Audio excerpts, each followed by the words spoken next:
திருமணம் செய்வதாக இருந்தாலும், கொடுக்கல் வாங்கல் செய்வதாக இருந்தாலும், பொருளாதாரமாக இருந்தாலும், என்னென்ன பிரச்சனைகளை உலகம் அன்று முதல் இன்று வரை இனியும் சந்திக்குமோ அத்தனை விஷயங்களுக்கும் முஹம்மது ஸல்லல்லாஹு அலைஹி வஸல்லம் அவர்கள் ஒரு அழகான முன்மாதிரியாக திகழ்ந்திருக்கிறார்கள்.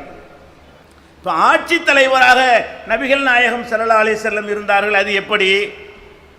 அது எப்படி அவர்கள் மற்றவர்களுக்கு இதிலே முன்மாதிரியாக இருக்கிறார்கள் என்றால், நபிகள் நாயகம் ஸல்லல்லாஹு அலைஹி வஸல்லம் அவர்கள் ஆட்சி பொறுப்பை ஏற்றது முதல் சுமார் 10 வருட காலம் அவர்கள் மக்காவிலிருந்து விரட்டப்பட்டு மதீனாவுக்கு சென்று 10 ஆண்டு காலம் அவர்கள் ஒரு மாபெரும் சக்கரவர்த்தியாக வாழ்ந்தார்கள்.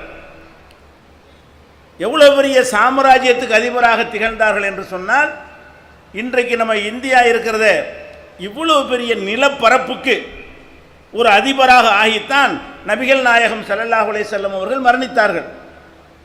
அன்றைக்கு உலகத்திலேயே பெரிய வல்லரசுகளாக கருதப்பட்ட பாரசீக சாம்ராஜ்யம், ரோம் சாம்ராஜ்யம், பல ஆண்டுகளுக்கு முன்னால் நம்ம ரஷ்யாவையும் அமெரிக்காவையும் சொல்லும் இல்லையா வல்லரசுகள், அந்த மாதிரி நபிகள் நாயகம் ஸல்லல்லாஹு அலைஹி வஸல்லமுடைய காலத்தில் பாரசீக சாம்ராஜ்யம் தான் பெரிய வல்லரசு.